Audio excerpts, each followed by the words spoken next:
All right, well, in Work Together 4-4, we'll be journalizing our closing entries using the working papers that we've had from 4-1, 4-2, and 4-3, which is this entire workbook.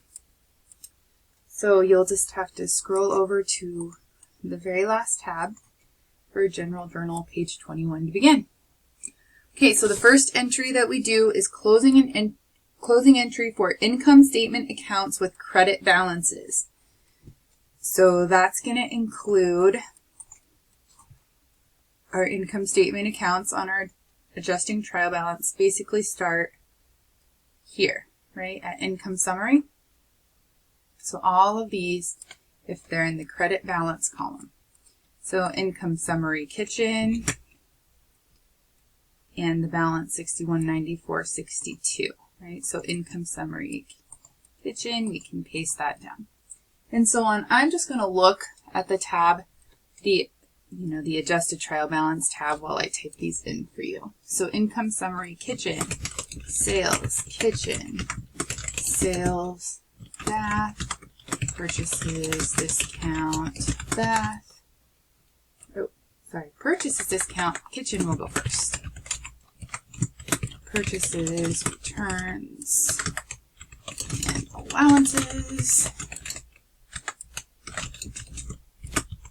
Kitchen, purchases, discount, bath, purchases, returns, and allowances, bath. Those are all credit balances. Okay, and we will close them out to income summary -- general. Because these all have credit balances, if we debit them for the exact amount of their balance, they will be zeroed out, right? That's what we're doing here in closing entry. So our income summary kitchen balance from our adjusted trial balance, income summary kitchen, 6194. Sales kitchen, 417. Sales bath, 316. Purchases discount kitchen. Let's see, where is it? Probably down here. 2505. And purchases, returns, and allowances is going to be 49. Purchases discount bath, 2157. Purchases, returns, and allowances bath, 6495. So now we will just equal sum, add them all together to find our credit to income summary general. 756, 246.40. And this was on December the 31st. Next entry is going to be on December 31st as well. We don't have to write December. We already did that once. And this is to close out in income statement accounts with debit balances. So that's going to be your cost account, contra revenue accounts, and expense accounts, right? And this is to income summary general. We'll debit that account for all of these balances. So they include things like your income summary bath, sales discount kitchen, sales returns and allowances kitchen, sales discount bath, sales returns and allowances bath, purchases kitchen, and so on. Everything that's in this column now from this point forward has to be closed out. So I'm going to go ahead and type these first few in.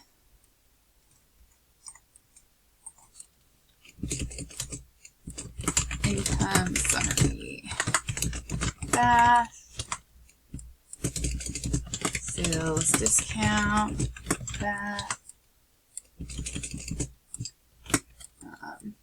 Wait, that was kitchen. Kitchen comes first.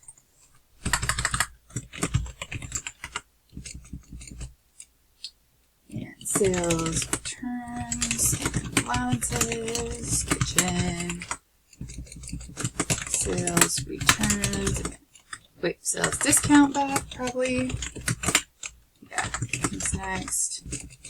Sales returns and allowances, bath, purchases, kitchen. Whatever.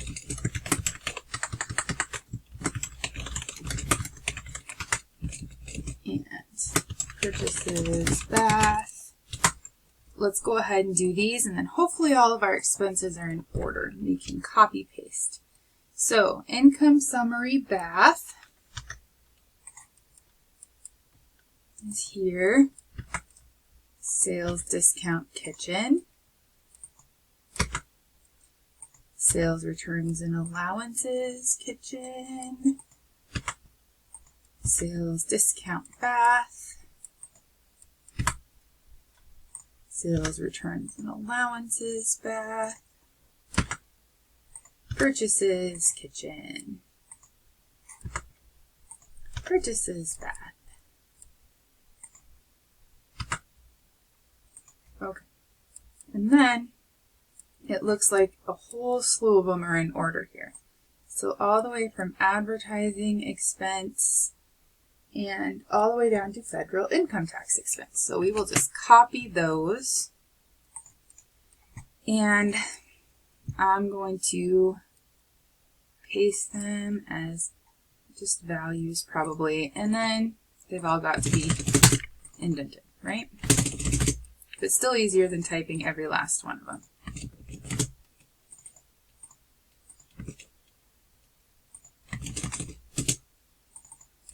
Because the indentation shows that it's going to be a credited amount in our journal.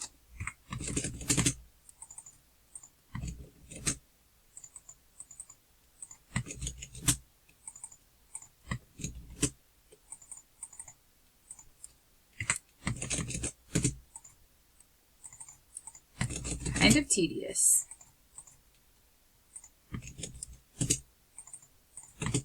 Oh, well, or just type in current expense.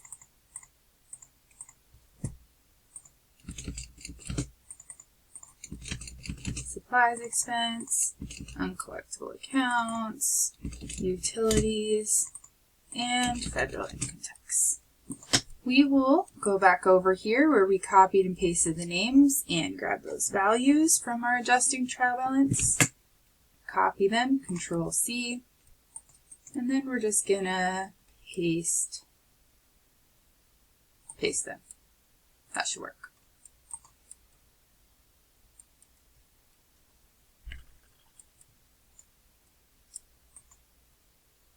It didn't work though. Look, there's missing amounts.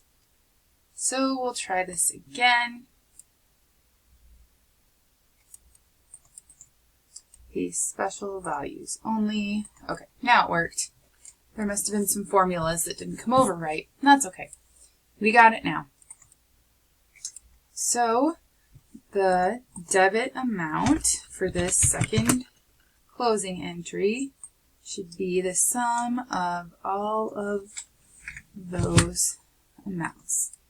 $694, $764, or $674.83. Perfect. Okay. Third entry is a closing entry to record net income or net loss in the retained earnings account and to close the income summary account. So now we will debit income summary general, and we will credit retained earnings.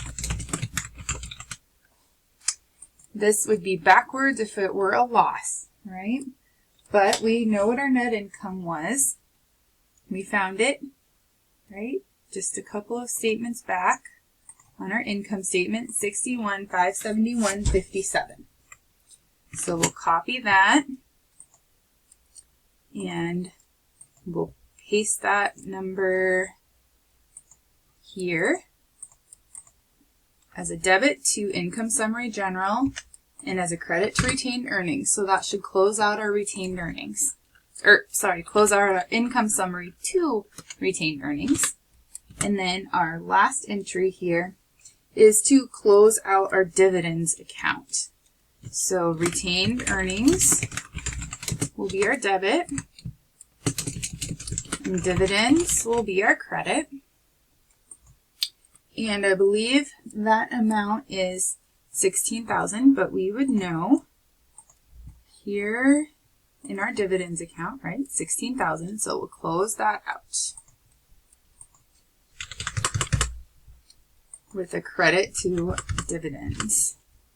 Makes it a zero balance, and that will put it over in retained earnings. So we don't have to post this entry for the problem. All we needed to do was journalize, right? Journalize the closing entries. So at this point, we're finished.